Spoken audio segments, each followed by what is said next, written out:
Want somebody, please help me with my misery.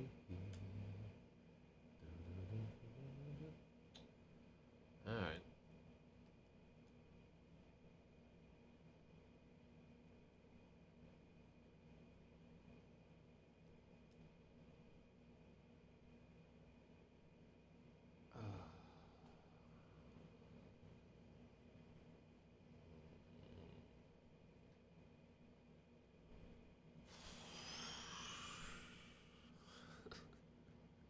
Oh, what kind of a day did you guys have yesterday? Jesus. Yeah. My life is in ruins.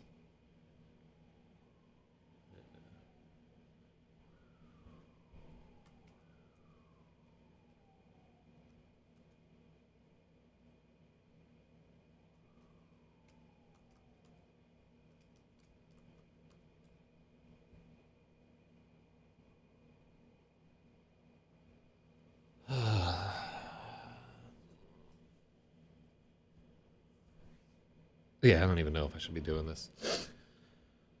Let's hop down to it. This is RAPAXORIS' day 31, and we're about 10% done of the edit. So you can suspect that it will take about 9 more months to complete this at this rate. But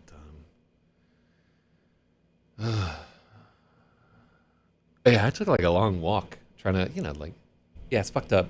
Um, but yeah, I took a long walk. I take a walk every morning to like clear my head, and walked for like a mile this morning. It just wasn't fucking happening. And yeah, I swear I would have. I got a phone call on Friday night. Like I did not plan to be here today or for the rest of the week. And I got a phone call on Friday night.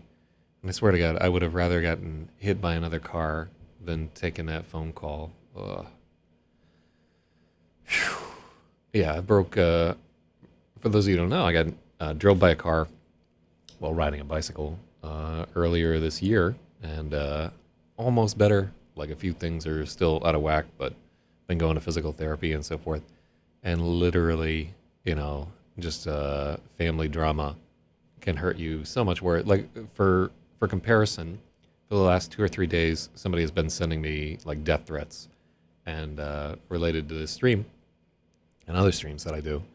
And I spent like 2 days tracking this motherfucker down and involving the feds and all this horse shit. And like, they don't even matter. Like somebody who's like, I'm going to drive across the country and kill you.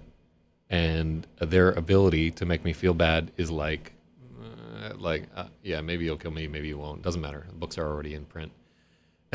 And then like a family member who is digging at like something from 20 years ago, just everything is fucking destroyed, and I'll be a wreck for like a week. Fuck, man.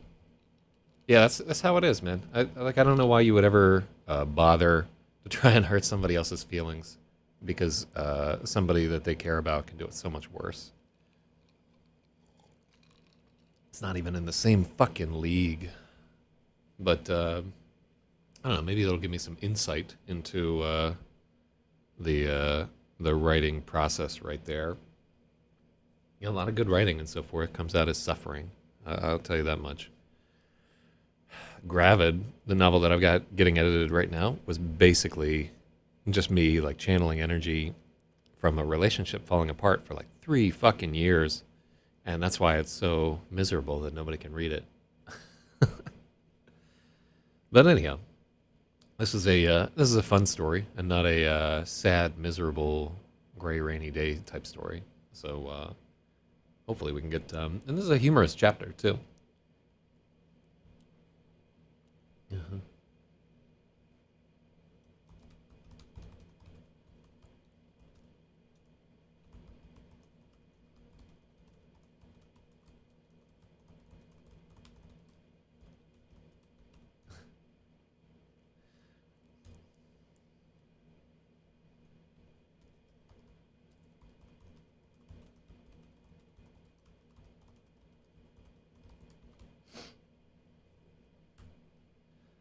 If not for the cane, Yellow Hat wouldn't have told the others about the... see, that's not a good opening sentence. Mm-hmm.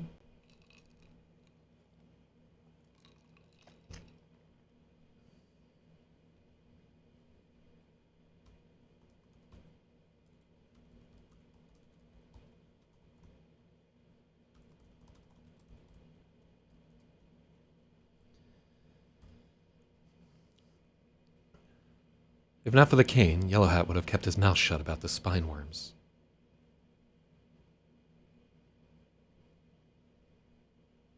Yeah, and there's no hyphen in spine worms.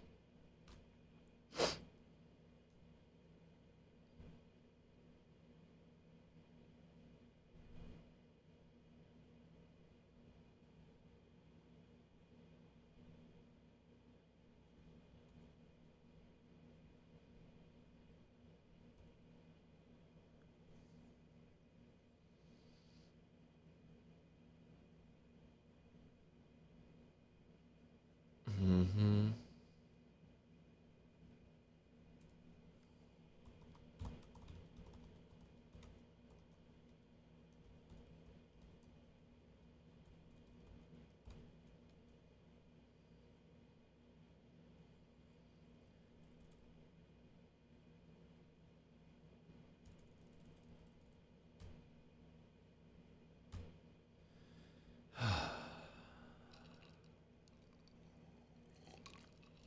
If not for the cane, Yellow Hat would have kept his mouth shut about the spine worms. Rigel and Fish hadn't bothered to hide their campfire.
It's funny. So I'm not sure exactly why it works that way. If I think about it, I would uh, think that so Rigel and Fish sounds to my ear way better than Fish and Rigel, and I think it has to do with the fact that the like Fish, the sound of the word has more like finality to it. Like it sounds more like something that would be at the end of a sentence. So when you have the coupling Rigel and Fish, da da da da, that just works like a little better than Fish and Rigel. Yeah, like the el ending. And it's like a very small point, but because these are primary characters, we'll refer to them in set like numerous times over the course of it, and I think I might standardize to Rigel and Fish in situations where the two of them are mentioned. So, if not for the cane, Yellow Hat would have kept his mouth shut about the spine worms. Rigel and Fish hadn't bothered to hide their campfire.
Okay. If not for the cane, Yellowhat would have kept his mouth shut about the spine worms. With a head full of smoke, Hat drifted away from the others at camp.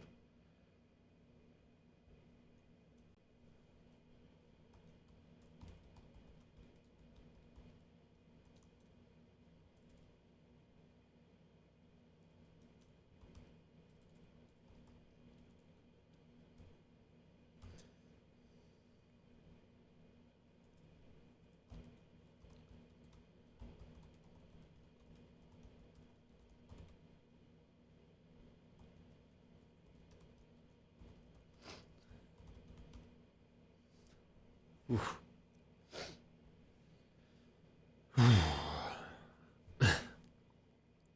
With a head full of smoke.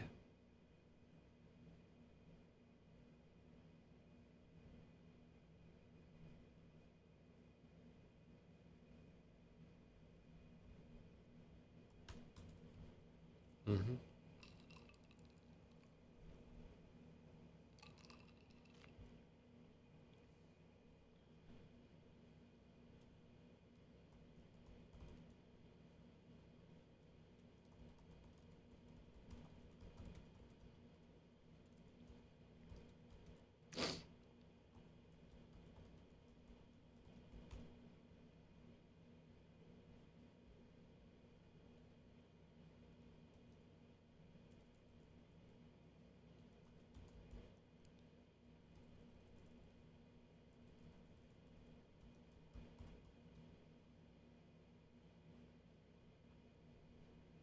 With a head full of smoke, Hat drifted away from the campfire, bumbling up the river until he found the remains of another campsite.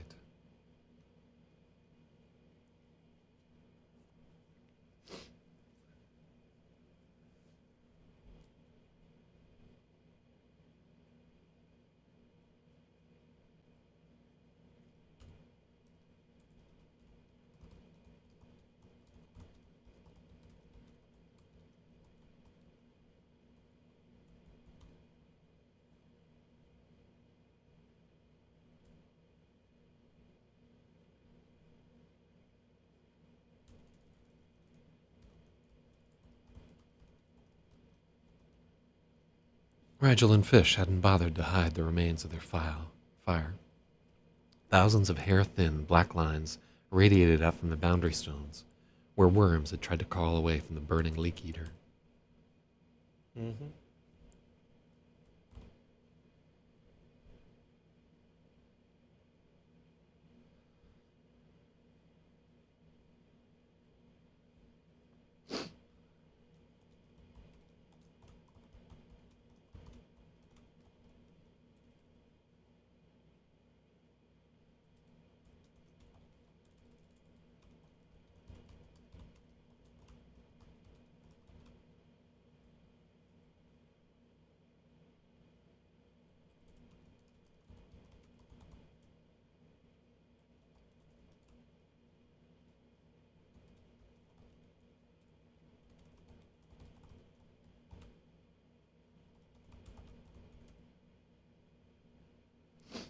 Yeah, give me 1 second.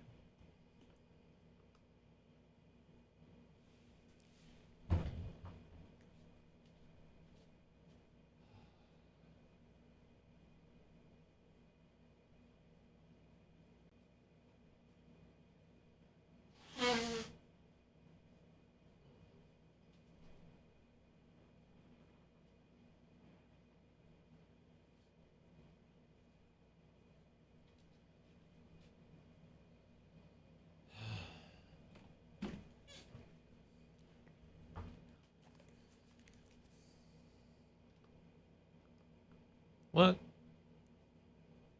What in the world? Huh. My fucking thing broke. 1 sec.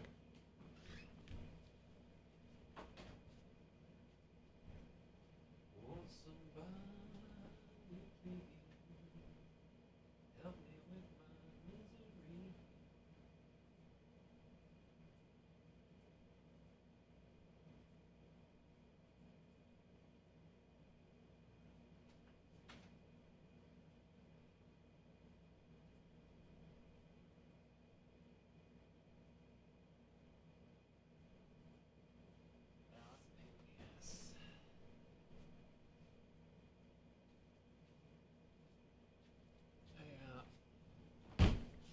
Well,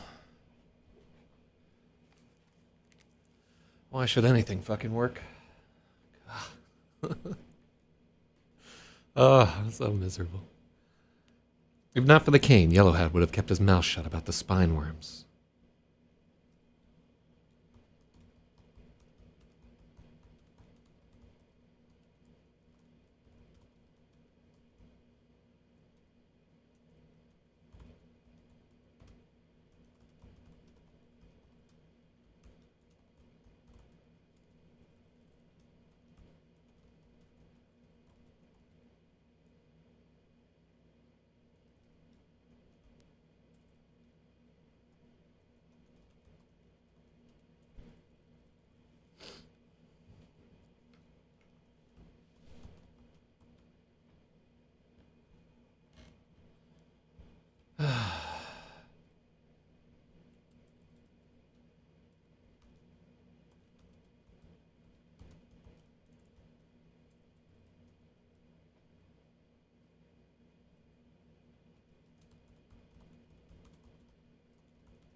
Mm-hmm.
Mm-hmm.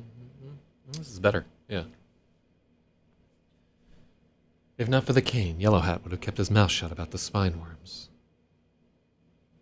With a head full of smoke, he drifted away from the others and bumbled up the river.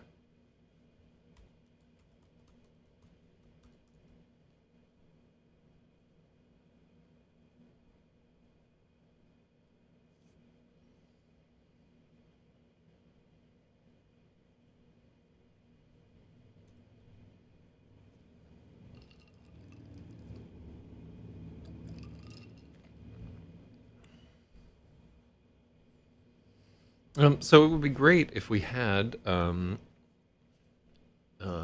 foreshadowed this a little bit, like had some kind of like they set up camp under a big stone or something like that when they burn up the leak eater. I like the idea of like a standing stone covered in moss.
Mm-hmm.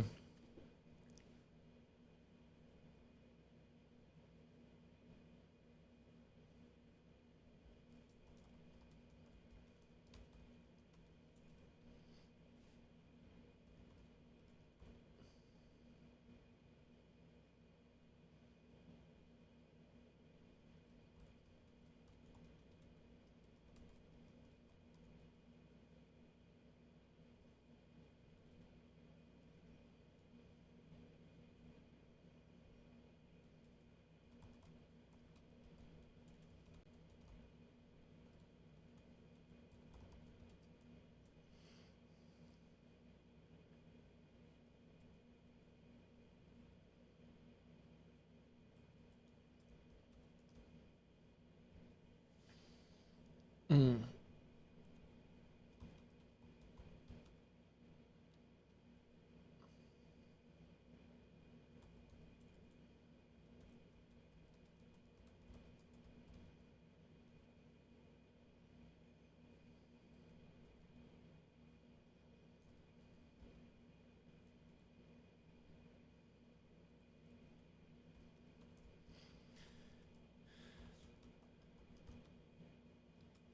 That's,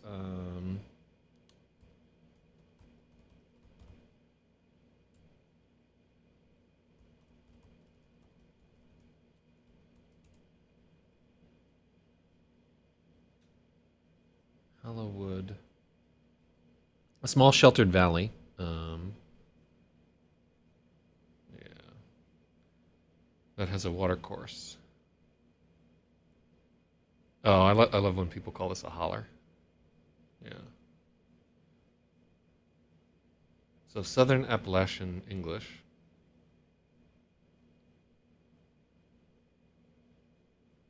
An elongated lowland between ranges of mountains.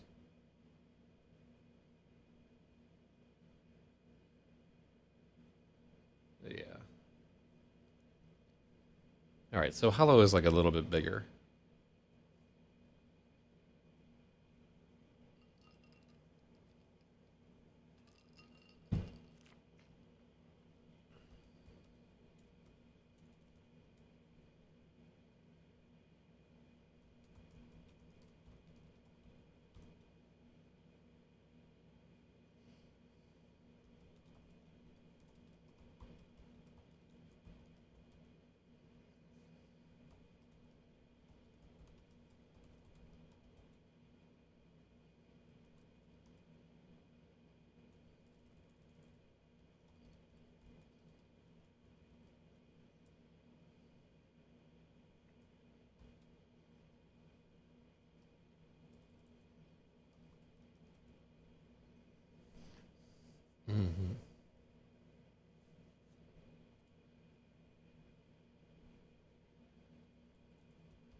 Let's take a look at what some standing stones look like.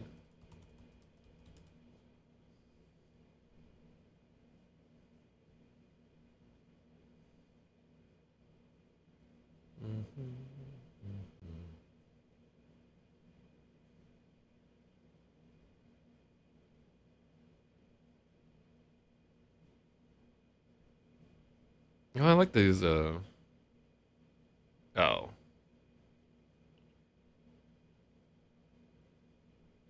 I kind of like this.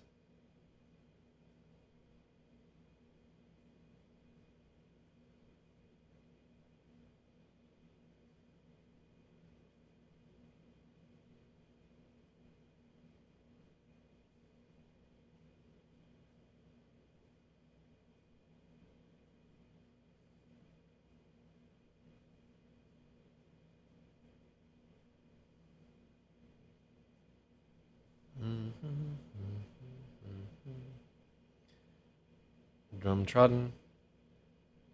Yeah, they really like this shit in Ireland.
I don't like that.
Mm-hmm.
Mm-hmm.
Yeah.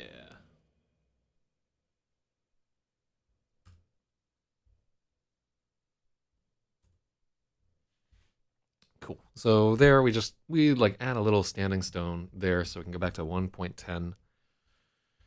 And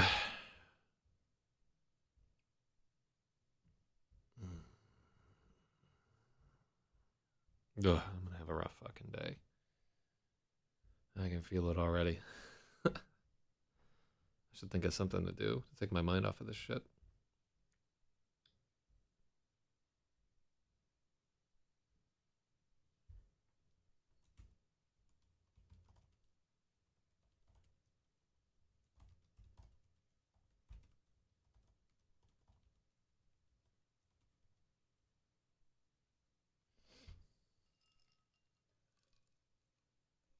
Mm-hmm.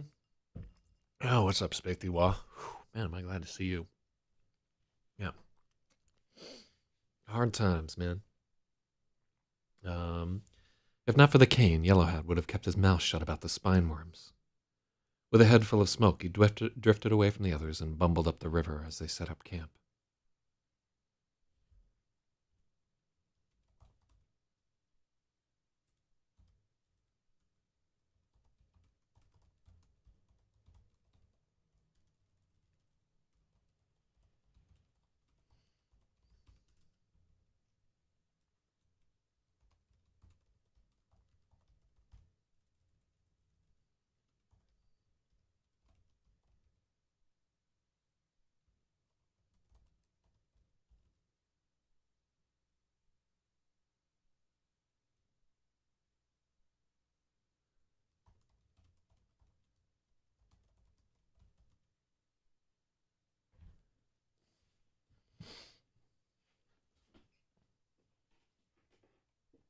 Mm-hmm.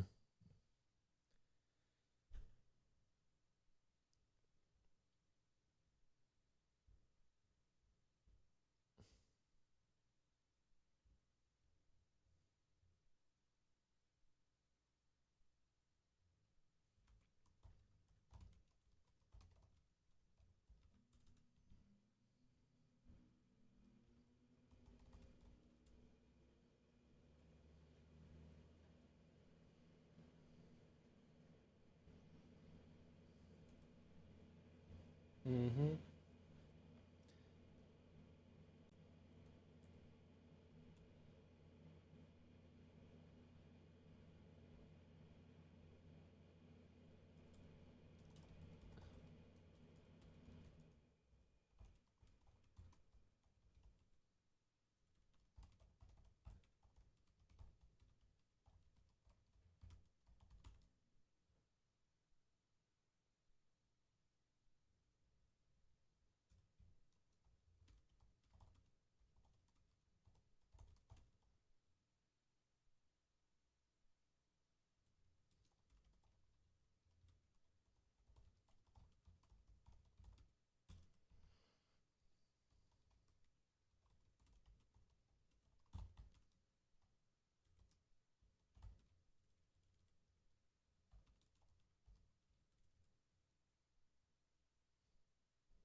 Mm-hmm.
Mm-hmm.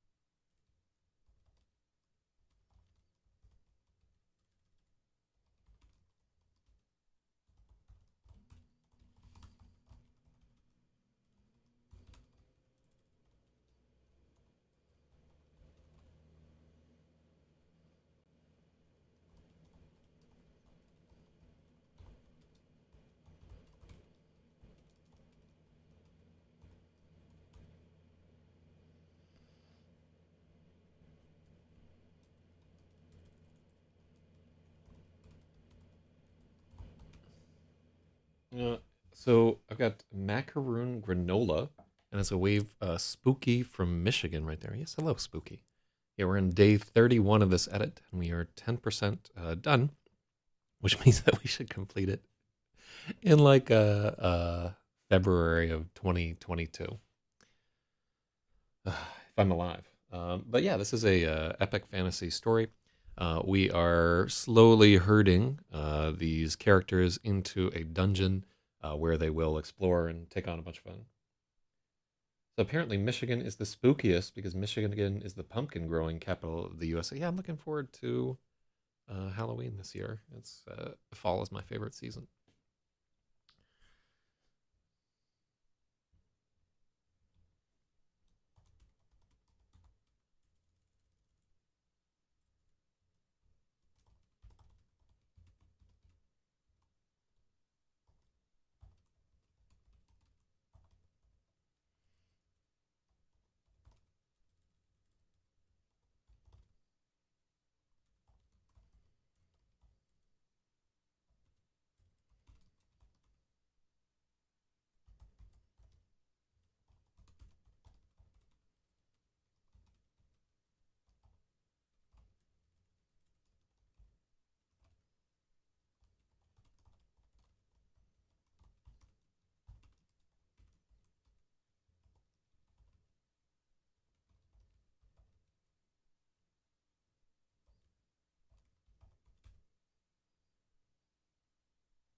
Hmm. I'm a writer guy who writes a creative nonfiction essay about fossils and animal evolutions. Nothing progress or work so far. Not an academic. The latest word count of 5,261. Well, that's pretty specific right there. I don't understand what creative nonfiction is supposed to be. Like, why do you need the word creative there? Like, what is it? What does it indicate? Isn't all like nonfiction some kind of creative writing? Like the honestly, like the term like creative writing, like what are they even doing? Like you're always creating something. Maybe it's meant to convey like, oh, I've got some new angle on this thing, but it's a pretty broad term.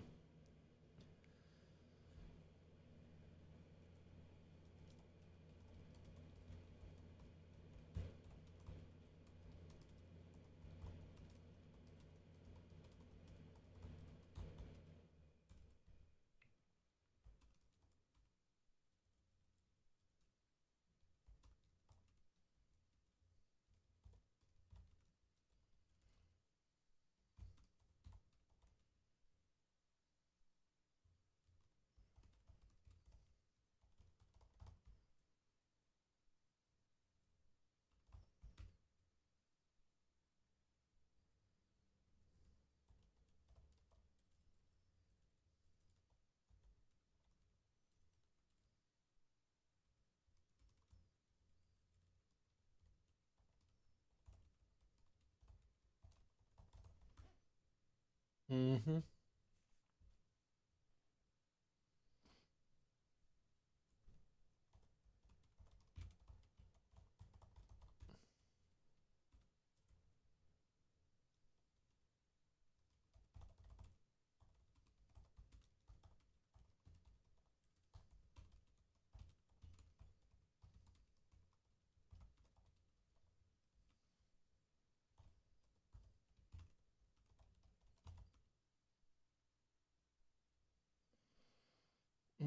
It's more about interpretations and variations between alternatives and orthodoxies. My essay makes the alternative case for the evolution of birds from turtles, not birds from feathered dinosaurs, and other associated paradoxes and conundrums. Hmm. Yeah, what evidence do you find in the fossil record to support that? Yeah, like as I immediately think about it, I'm like, oh, feathers are like a keratinous development right there. Alternative case from turtles.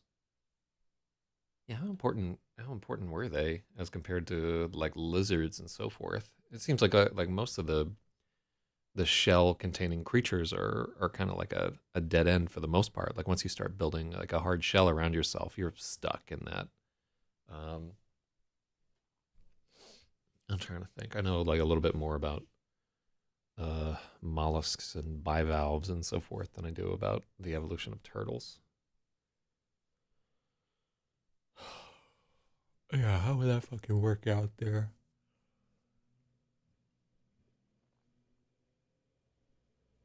'Cause, yeah, like the evolution of birds is a tough one because you need so many working things for a wing to. Yeah, that was always my my bone to pick with evolution was like irreducible complexity was the strongest argument that I'd seen made against it, and yeah, but I haven't been super into the whole debate for 20 years or something like that. I don't get deep into biology usually.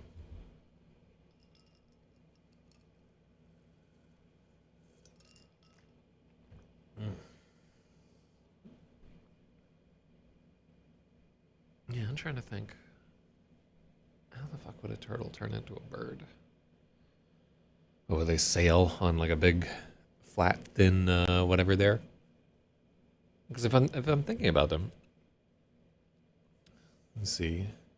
What have I got right here? I got this little dude right here. I'm working on a. You can see I've got this little clay turtle. I don't know how well that is. Oh, it's green screen. So here I have to let me put it in front of my face because it's green screening out the much of the sea green turtle right there. But I'm working on a claymation with one.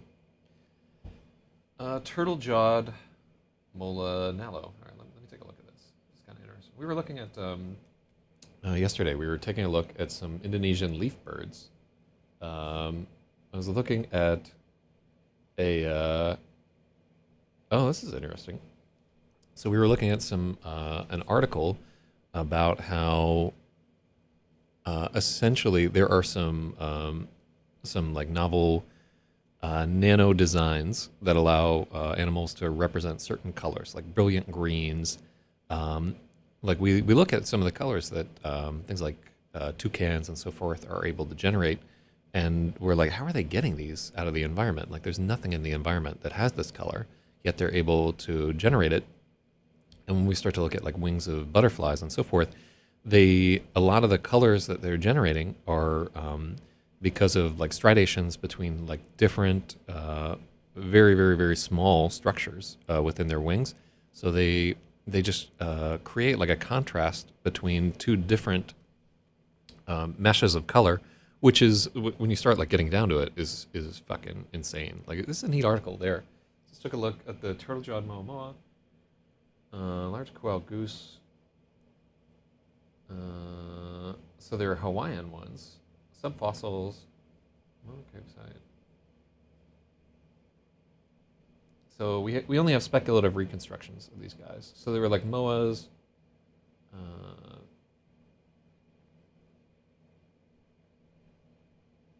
indicates adaptation to a diet of plants.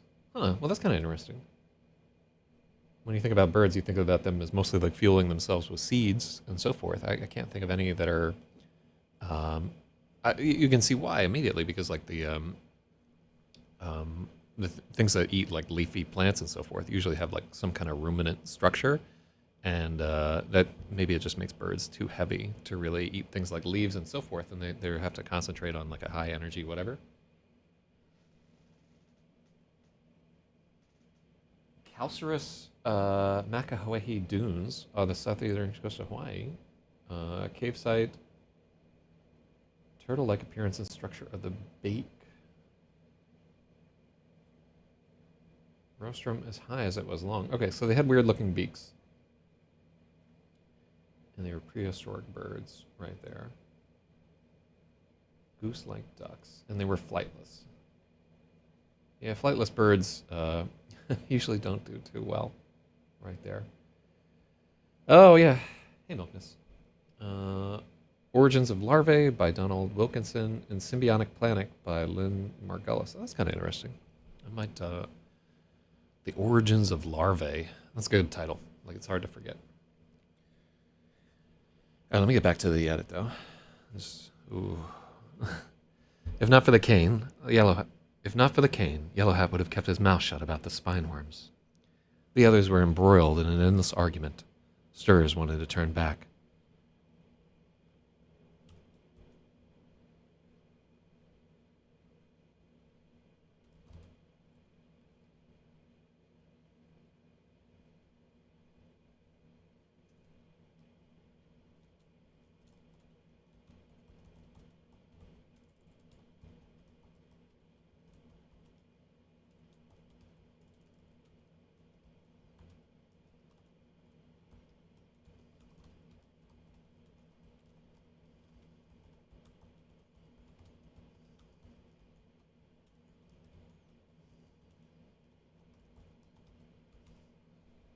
Mm-hmm.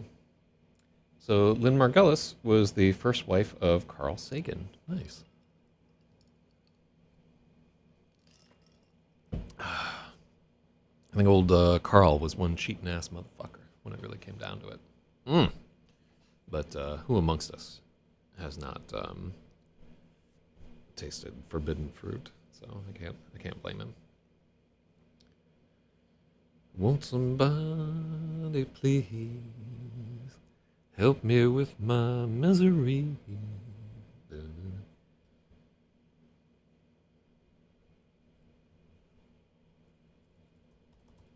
If not for the cane, Yellowhead might have kept his mouth shut about the spineworms. The others were embroiled in an endless argument. Stirs wanted to turn back. El Shala refused, and Rigel stuck his stupid nose in everything.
Mm-hmm. It's Rebel. Yeah. So wait, did we fucking El Shala? So unfortunately, there are two characters. One's named Rigel and one's named Rebel, and it is a source of constant confusion for me and my readers. I should really make a change, but I like Rigel, and I like Revelry Ramos. I really like the name of that character, but it's definitely one where like a few editors have been like, consider changing one of these. Maybe I'll call him like Bevel or something like that. Ugh.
Pebble v Ramos. Oh, I like Pebble v Ramos. Yeah.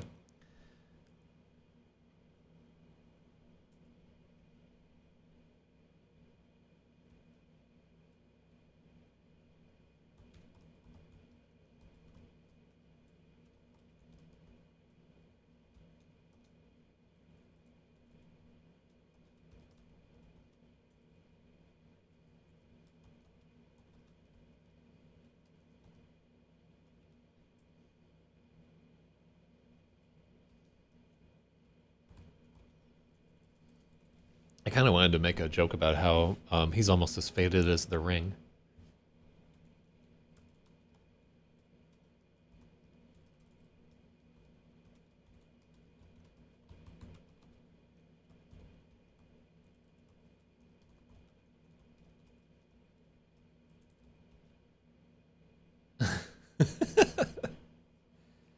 I reviewed Edit 30, thinking there was no 31 for a couple weeks.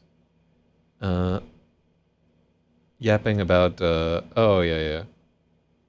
Enjoyed watching me distracted for 17 minutes, yapping about gnarly battleships and so forth. Was that yesterday? Oh, yeah, yesterday I was in like a terrible fucking state. Yeah, like I have like some personal issues going on where like some of those never speak to you again type issues. And yeah, they just yesterday morning. It was only like an hour and a half edit. I really am in a oh, yellow what? Oh, I missed that. Oh wait.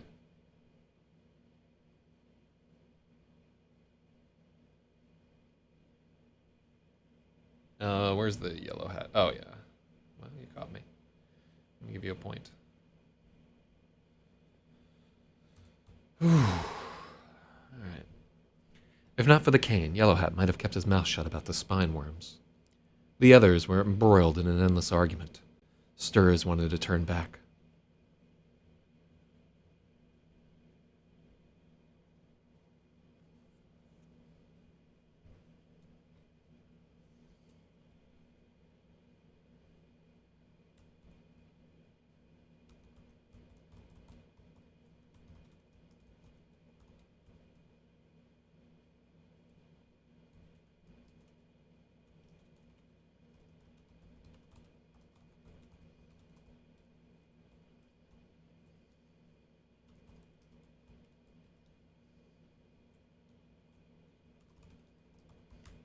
Stirs wanted to turn back, complaining they'd lost most of their food and hadn't found any sign of Rigel and fish. Are you writing it with a plan? Um, no, there are no alternate endings. I only write linear narratives. I usually find I just write the story from start to finish. That's just I've never been super thrilled at fractured narratives and unreliable narrators and none of that. I just like a story where you start the story and then you see everything in the story and then you end it, and then maybe you can chop it up later if you feel like it. But yeah, like I usually have like a pretty plotting progression to all my stories.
Mm-hmm. The commentary on the. Oh yeah, well, thank you for popping in. So Spaethiwa says that kind of relationship is going around these. Yeah, man, like just the suffering that it inflicts on everybody, right? And it, it's not like it's just me. Like the other people are probably like worse off for the most part. Like everybody's fucking miserable. Nobody can fix it. Um, it's just like why do people even fucking hang out with each other? You know what I mean? Like nothing can hurt you worse than somebody that you care about. Like there's no, I don't know, maybe like a bunch of tigers or something like that could fuck you up really bad. But in general, in your day to day life, the real suffering comes not from oppression by the police um, or betrayal of your own body or whatever. But like the real hurt comes from other people. Ugh. Yeah, thanks for coming through. Yeah, it makes me feel a little better. So glad to see y'all there. I'll stop moping about this shit soon. 3 or 4 days, and I'll be right as rain.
Mm-hmm.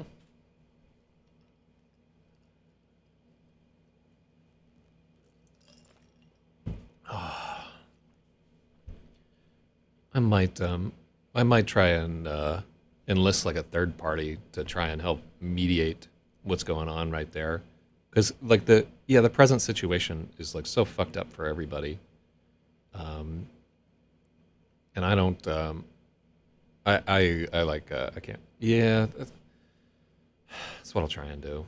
Hold on, let me take a look.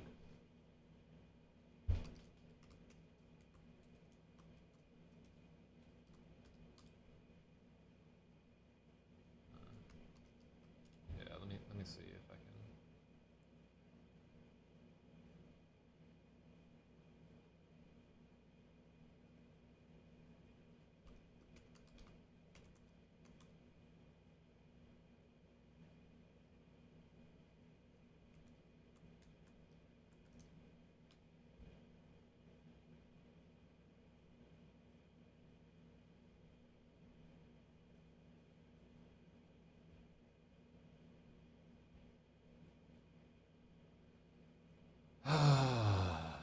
No, fuck it.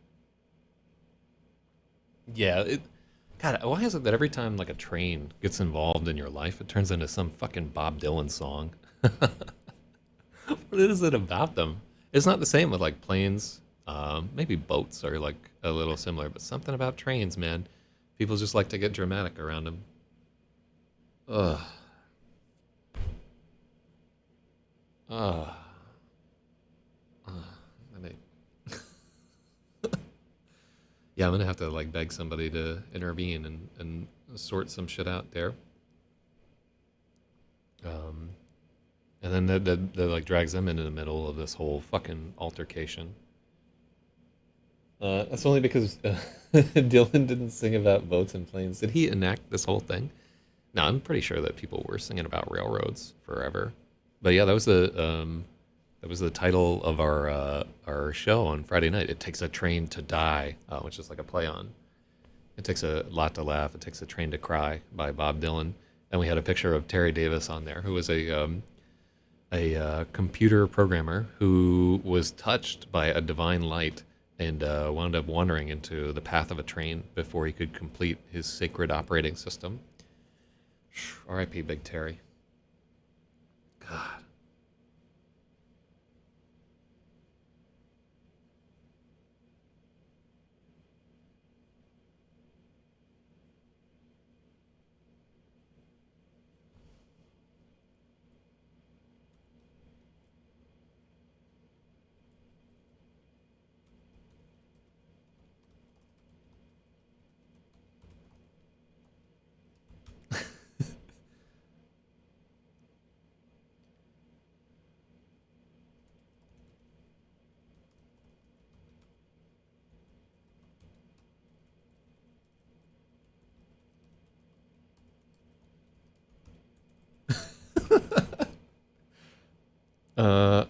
Uh, Terry Davis, real name Terry Davis, invented the Wuhan flu. Well, just another fucking amazing development from him. I thought it was like so amazing that he was like writing his own flight simulators in his crazy OS. God, what a madman.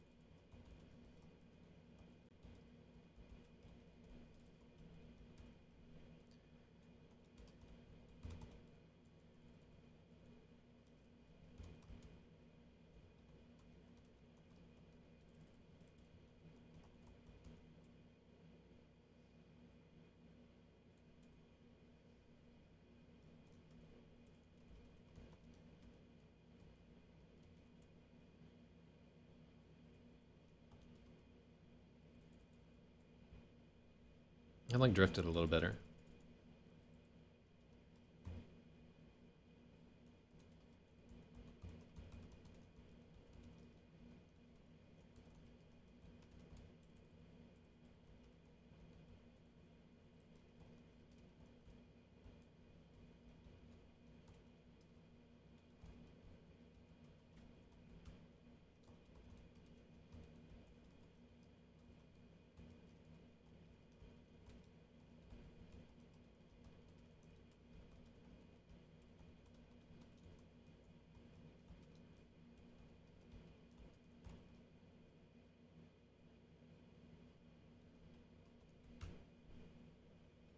If you get stuck on the story and don't know how to get the plot moving again the way that you want, you might consider the plot device of a time capsule opening to commemorate the anniversary of a special occasion. It is an opportunity to combine the artifacts of several characters into one culmination of a series of plot twists. Well, I'll keep that in mind. This is a completed narrative. So what we're doing is a rewrite of a finished novel. You can take a gander up here. We already have completed the whole narrative. We will rewrite certain parts of the plot, and I'll look for an opportunity to shoehorn in a time capsule.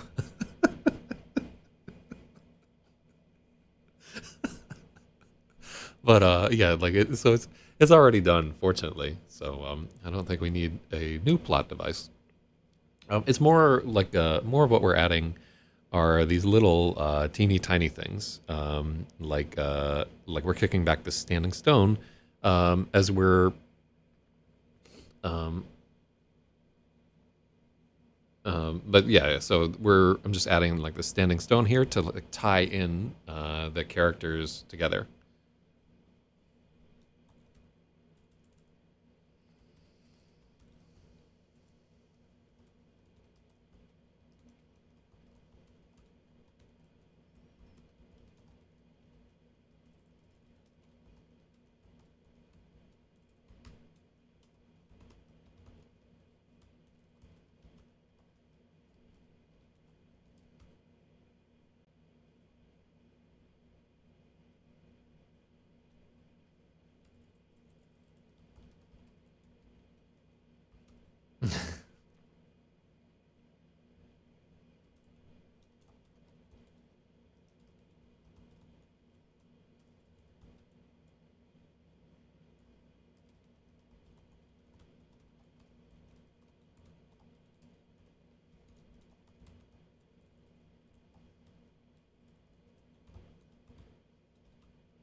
Hmm.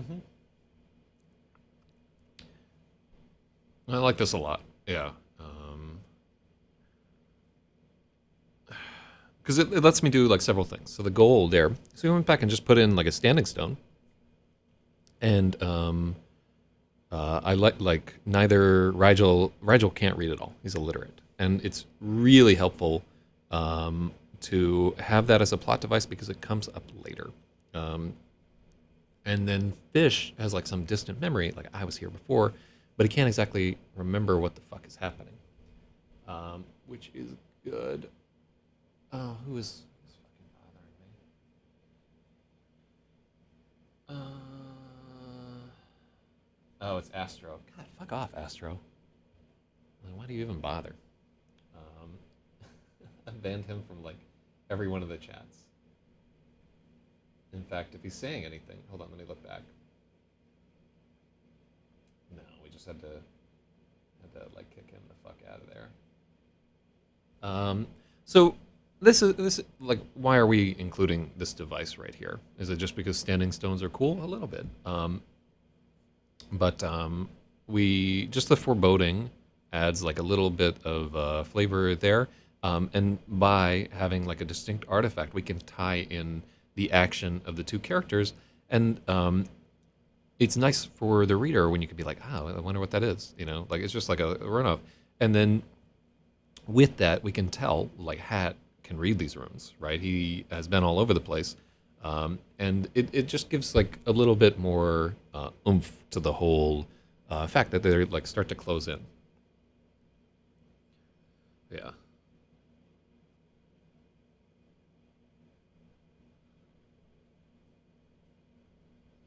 And then here we're going to break this into another paragraph right here. Pop, pop. Um,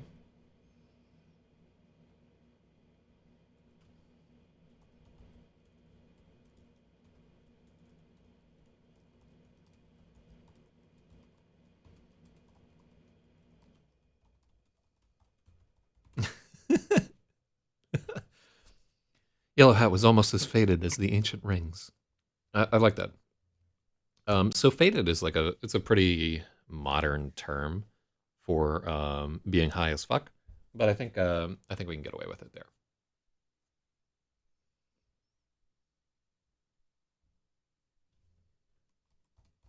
A standing stone was a warning, but it hadn't saved the sectar. They'd been gone for millennia. Reeling at the thought, Yellow Hat stumbled across the remains of a campfire.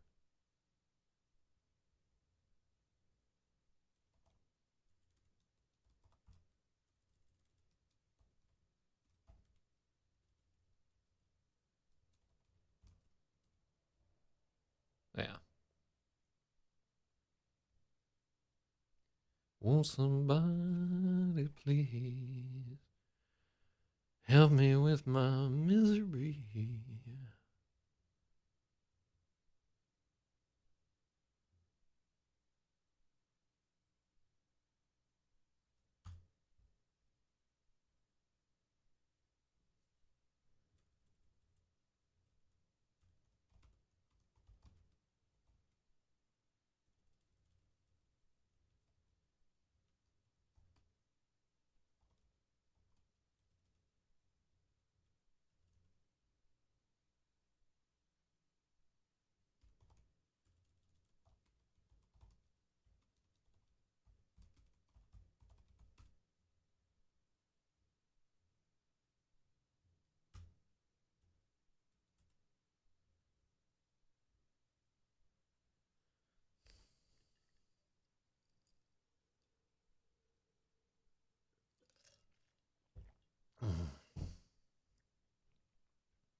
Yeah, why does it keeps is it auto correcting to Yellow Hat or am I not typing the W?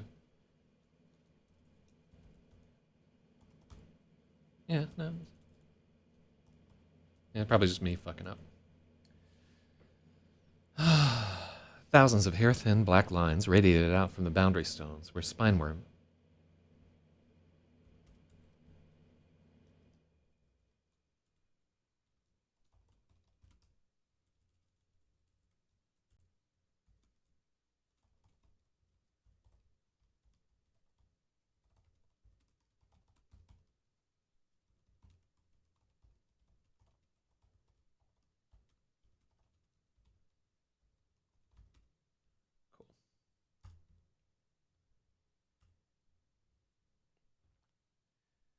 Um,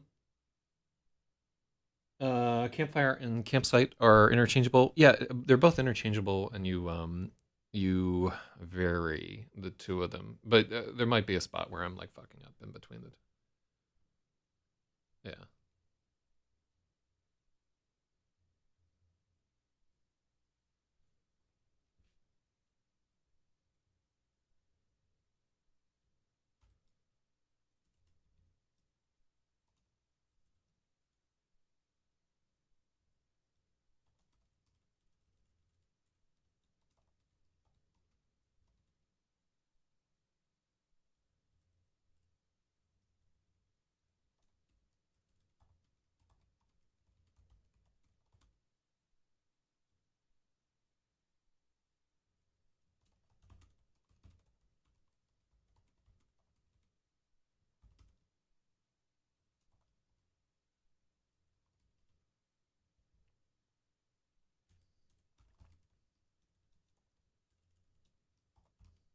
Rigel and Fish's campfire.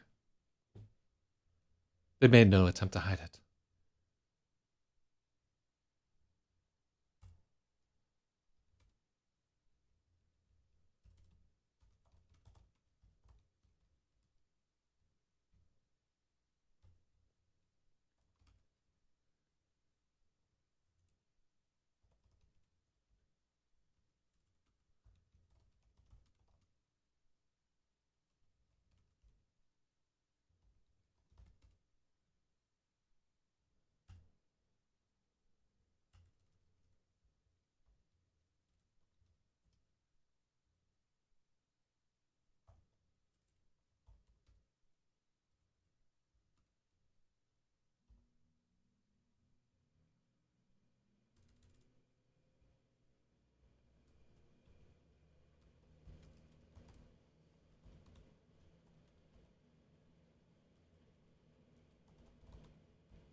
Mm-hmm.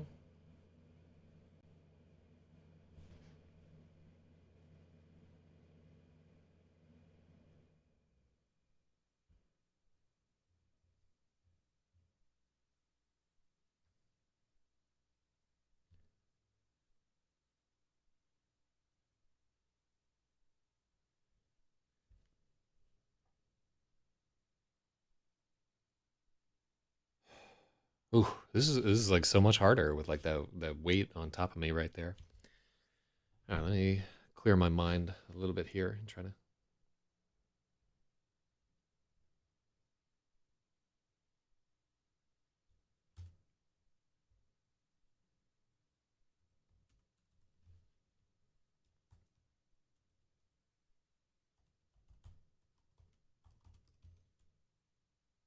Yeah, I'm just not typing the W for whatever reason. Yeah, I don't see any W's in my near future. Let me tell you.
Mm-hmm. Is Spineworms the name of the character? So in this particular case, earlier in this narrative, one of the, and you can see it's not capitalized, but earlier in this narrative, two of the characters are fishing, and they pull up a fish, which is infected. They can see like spines poking out of its gills, and they realize that it's infested with these worms. And instead of just throwing it back into the river, they take it with them and they burn it up, so that the spine worms will not spread to other fish and so forth. Part of the reason for this narrative is that the two characters who are fugitives are like very skilled in woodscraft and so forth. Like one is a farmer's son, the other is an old man who's like a very skilled fisher. And it's a point where we're putting contrast. The people who are pursuing him, Yellowhat knows what's going on, but the other two are completely out of their element. The other three actually are completely out of their element in the woods, and we're going to get into that a little bit because they have lost all of their food. They were attacked by a swarm of bees, and many of their supplies were swept downriver. And hunger.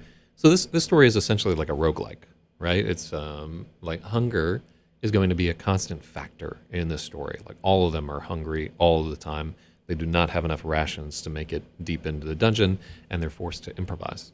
And in general, when you're writing a story, it's always better. Like hungry is always better than well-fed. Poor is always better than rich. Characters should almost always have like some kind of motivation driving them forward, and it's great if they're hungry.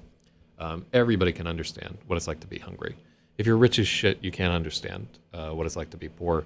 But even rich people are like, oh, I want some food too, you know, like so. It's always like a decent thing to have in them.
Oh, hello, Intachi. Yeah, we're just working on 1.10 again. I'm not gonna make it for very long this morning. I can already tell you right now. In fact, how long have I been doing this? Only like an hour and some change. Yeah, I'll try to connect these two sections. Yeah, we just added a little bit about like a kind of cool aside about a standing stone. So I'll try to make it a little further, but like obviously I'm not in good shape to be doing this morning. Um, but it's important to write every day, even if you don't feel like it, even if everything is falling apart.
Mm-hmm.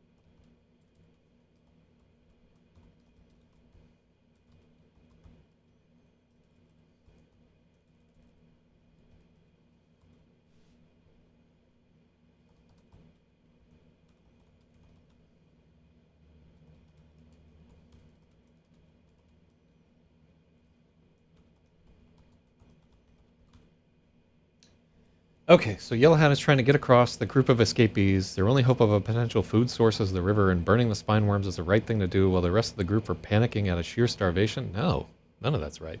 Um, so essentially, they have seen no sign of the fugitives that they've been looking for up to this point in the story, which I went back and referenced earlier. So they're right around the point where they've suffered this attack, they're running out of food and so forth, where they're on the verge of potentially being convinced to turn back. But Yellow Hat fucks up and tells them the rest of them. So Yellow Hat is part of the party that is hunting the two fugitives, Rigel and Fish.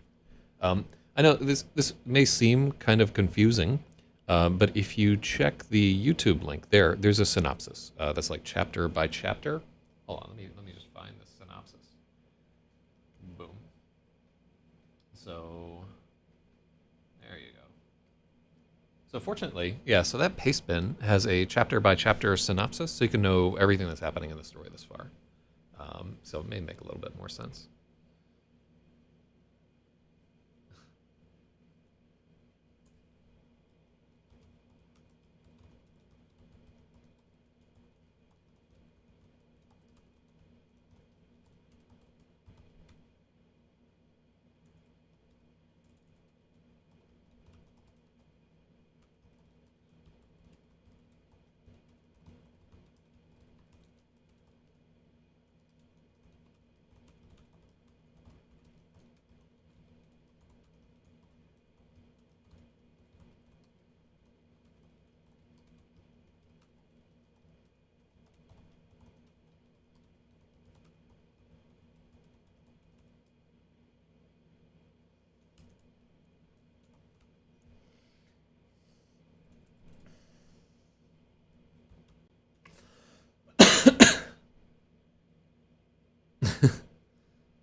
Oh, it is auto-correcting. Yeah, there I definitely had the fucking W. All right, let's add this to the dictionary. I thought it was fucking me over. Yeah, I definitely had a W and learn that fucking spelling. Boom. Let's learn spine worms too.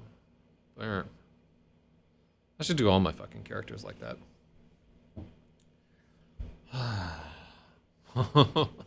That's so sad.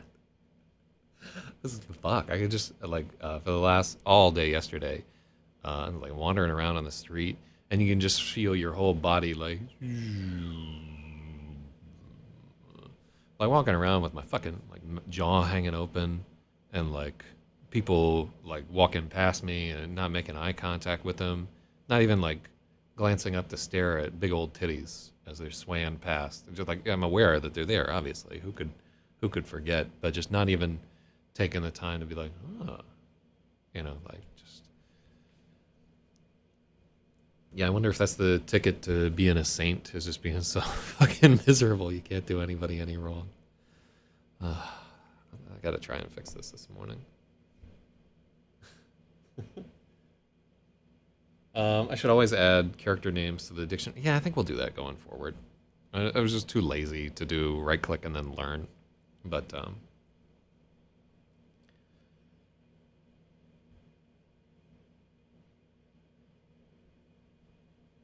yeah, let's just do that.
Okay.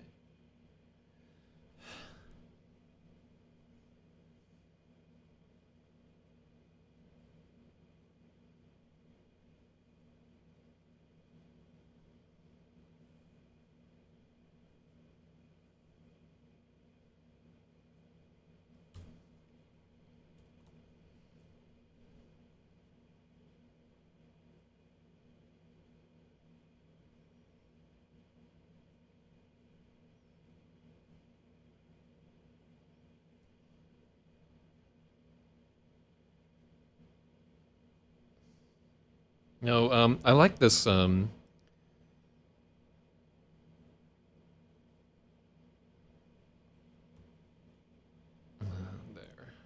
Let's put this back.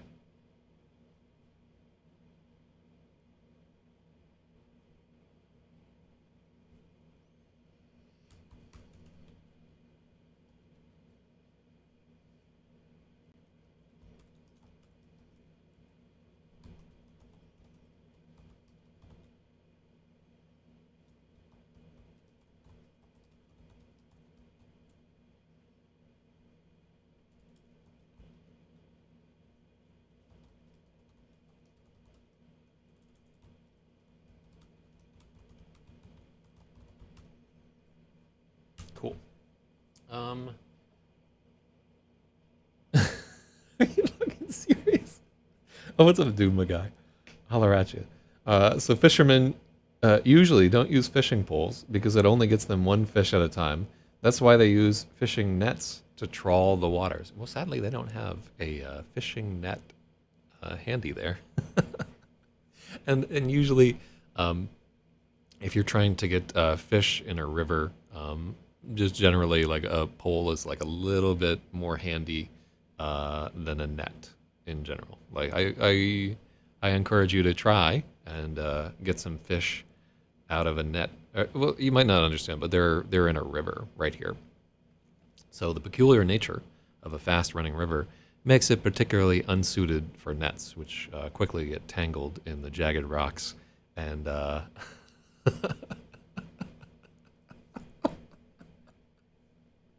oh. But yeah, thank you for the advice. But in this case, it's inappropriate. I want to die. Okay. The others didn't even know about spine worms.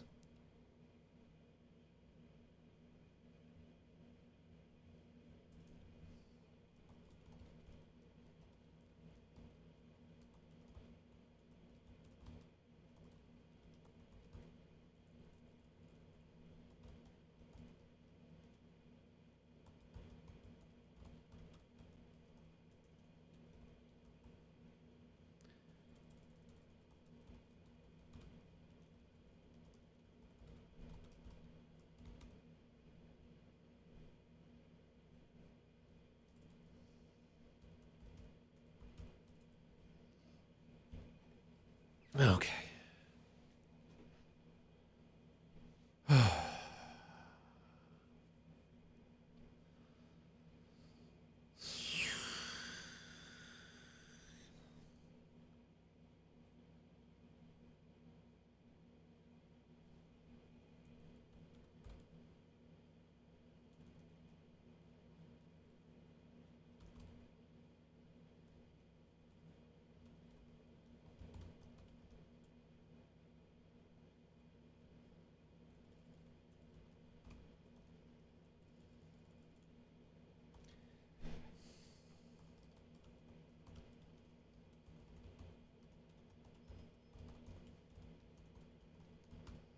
Yellowhat had to explain the parasites made fish inedible.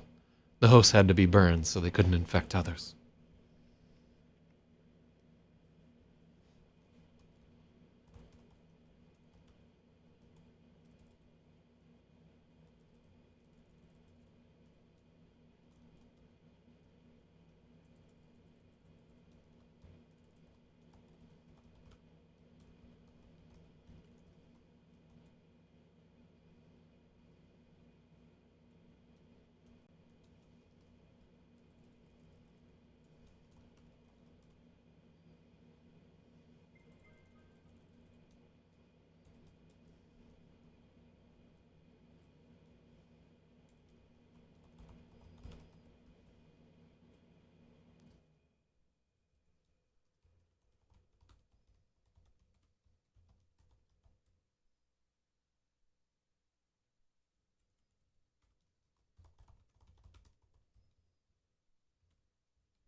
Oh, so what did I do? What was the note?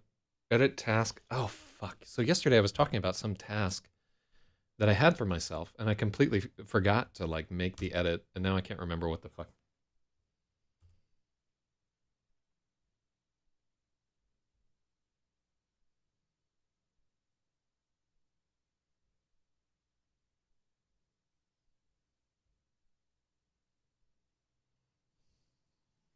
Yeah, yeah, I was too cane to remember like what my note was. I think I talked about it yesterday. I'm sure it's not important. Um,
hmm.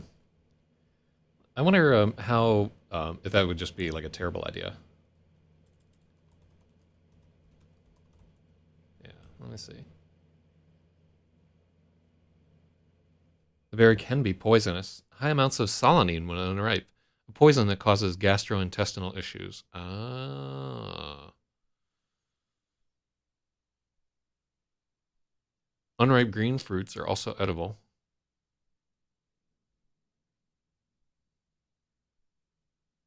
When should you not eat blackberries? September 29th.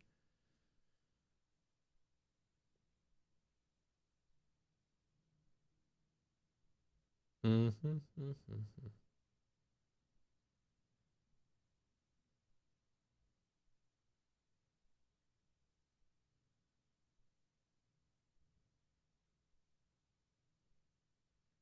Huh, grubs hiding inside.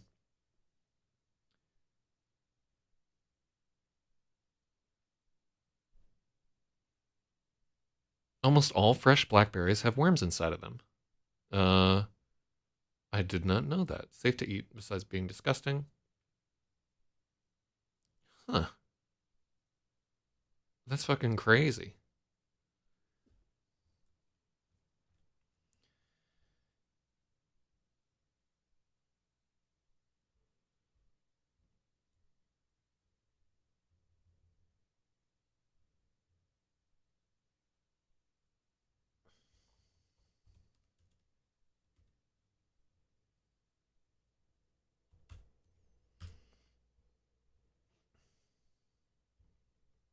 Mm-hmm. Sodden hard time.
Mm-hmm. Wouldn't it be better to substitute the fishing poles with fishing spears attached to rope on the end? It would give the reader a better visualization of the fishing process without having to go into an elaborate explanation. Yeah, sadly, they don't have any fishing spears floating around. But what was the one? I remember seeing some people like shooting fish with like an arrow and a fucking what do you call it? The thing is that there's a reason why for lo these many millennia we have fish with rods and so forth. It's because it's pretty effective compared to whatever. If you've ever tried to like spear a fish with a with like if you've ever like tried like the primitive route of like just sitting by the riverside and trying to spear a fish, holy shit, is it difficult? Like one, you got the angle of refraction that you have to compensate for, but the other is like fish don't tend to come up to like big old shadows that are over the riverbank. They're not stupid, so you have to sit there forever. And the other part of it is they don't have all the time in the world to do this right here. They're, most of their time on this journey is spent rowing up the river. So, yeah, like there is like the angle of refraction that makes it kind of difficult. Who is it? I think in Hatchet, right? Which is like one of my favorite YA books. He talks a little bit. He tries to spear some fish that way, and ultimately he winds up building like a net. But yeah, refracts.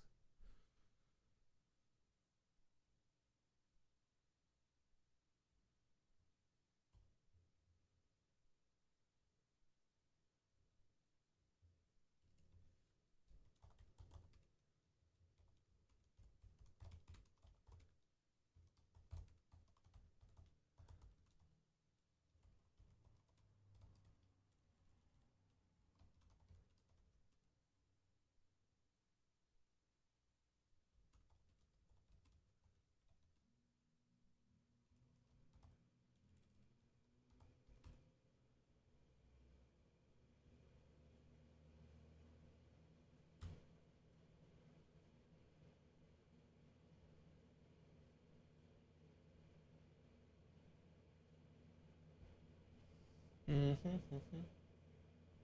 It would be cool to make some kind of sonar pulse bum that stuns the fish so they all float to the surface. Yeah, that's a good idea. Yeah, what if they just wound a lot of copper wire around a magnet and just sort of fed both ends of the wire into the river and then spun it incredibly fast so that it generated enough electricity to shock all the fish, and then they just all rise to the surface, and then they could go along and collect them one by one. A standard fishing net and 2 fishing spears are part of my EDC everyday carry. That's amazing, Spathy. Well, you should post some JPEGs of your everyday carry, perhaps on a site where other people could comment on your choices and so forth. I'm always prepared for the advent, even though I live in Brooklyn, New York. I'm always ready for survival, right? So instead of a fishing net or whatever, I carry a copy of Alpha Fish Strategies. So I like to sit by the river and neg the fish. I'm like, oh, your scales don't look very glossy today. Or like, yeah, why are you so fucking fat, fish? So that the fish will have their self-esteem harmed, and then they will just hop up into my lap at the slightest sign, because they're so eager to win my affection. And then I just have like a lap full of fish, which like what I recommend. But I don't want to give away my fish getting techniques right here, because if everybody starts doing that, it won't work any longer. So that's why we're using these fishing poles. Yeah, just keep my alpha fishing strategies a secret, if you would.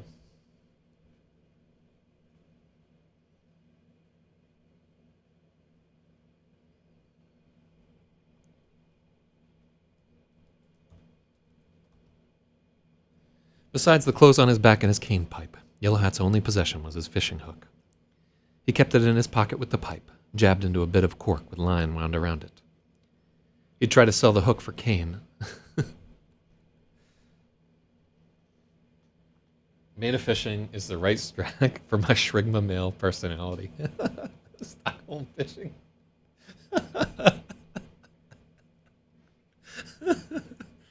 Oh. Yeah, it really is a love-hate relationship between you and the fish.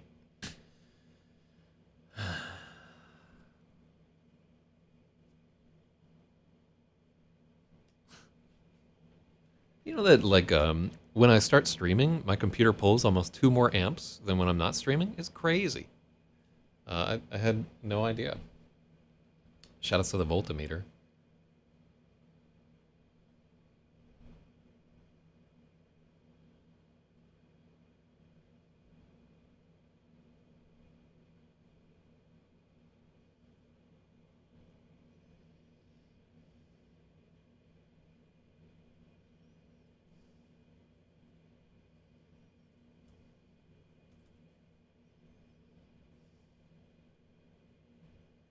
Is encoding video? It makes sense. Yeah, it just seems crazy to me that like encoding video is 2 amps, and we're only pulling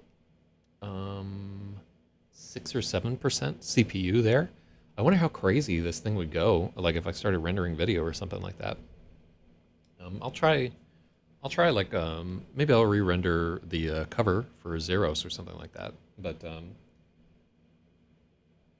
everyone is happy with their work computer until they have to share a screen on a call. Yeah, I hear you. He's trying to fucking share your screen on a MacBook Air and getting like 1 frame a second.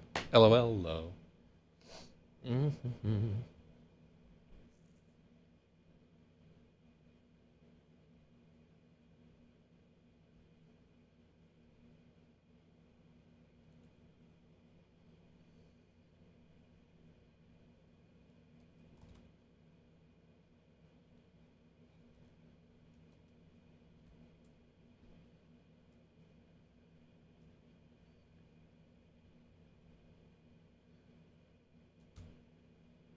Hat liked to fish when he couldn't scrounge money for cane or a drink, which was more and more often these days.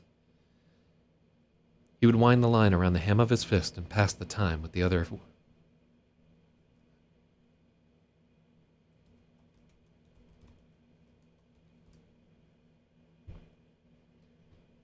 I don't know why Apple hasn't implemented a FP capture like NVENC. Half of it is using the. Huh. What does FB stand for? Like full, but face. I have no idea. And I used to use NVENC for this thing, but I've got an AMD card in the machine now, so I don't really know what the AMD equivalent is. It might be because all of Apple's video hardware is, for the most part, they use AMD shit. So, oh, speaking of which, NDI Tools 5.0 just came out. I should install and fool around with that if I can't. Make some sense, this whole shit. I'm gonna go on this until 9 o'clock, and then I'm gonna see if I can salvage this fucking situation. I'm just gonna be miserable for like a fucking week if I can't sort this out, and it is probably already too late to tell you the truth. But yeah, maybe I should do something about that now. Yeah, let's do that. Yeah, so I'm gonna call it here and try to see if I can sort out the situation. It's bad. It's real bad. Frame buffer capture. It just peaks the video output buffer instead of actively polling for screen update. Well, that makes perfect fucking sense to me. Does it? Yeah, I should really know more about video capture technology since it's such a everyday part of my life. I do like mess around with like NDI tools, but I'm like, I'm not quite there. You know what I mean? I've been meaning to potentially, like, I might pay for a new Resolume license. They have a new thing called Wire, which is like a generative engine or whatever that's like kind of modular and so forth. Anyhow, yeah. Sorry I can't do more editing today, but I'm fucking all torn up about this horse shit. I'm like sorry to whine so much about like shit nobody can do anything about. But I really appreciate everybody that popped in for editing this morning. And it does make me feel like a little bit better to talk to some people. I'll try to make some sense of this horse shit, you know? It's so stupid. And it's, I'm sure it's more my fault than anybody else's. I'm like, I am so fucking stubborn. Oh, it was a structural fix to the similarity of 1.9. I think we're past that now. Yeah, I have no business. I shouldn't even be doing this at the moment. All right, so 2 hours and 10 minutes. So a light weekend. Maybe tomorrow will work better if I can't sort this out. All right, everybody. Thank you, Spathiwa. Well, have a good day. And, yeah, well, the important thing is that we tried. Now, I really like the, so if I only made one note of progress today, is that we added like that standing stone thing to tie those two chapters together, and to we give Yellow Hat the gift of like he can read like this ancient language and so forth. So it makes him more, it sets him up a little bit more for later on. When you say that they are traveling on a fast-moving river with a rowboat, do you mean the boat is going back and forth from one side of the river to the other? No, actually, they're traveling up the river and they're in a canoe. Like it's a canoe chase. It's just too taxing to have something like that. Believe me. Yeah, I can just feel it like sucking out the mana. But still, we made like some good progress. And it really is like, I maintain, no matter what is going on in your life, if you have like a creative pursuit that you really want to follow, you have to try every day, even when everything else is falling apart. And I do feel a little better having done something. Like if I did nothing and just like stayed in fucking bed and stared at the ceiling, I would just feel like dog shit. All right, well, thank you for joining us, Macaron Granola. You've given us a lot to think about. Your suggestions are so goofy, man. I don't, but just the same, we appreciate your input anyway. It's cracking me up, man. All right, let me get the hell out of here. Good luck, everybody.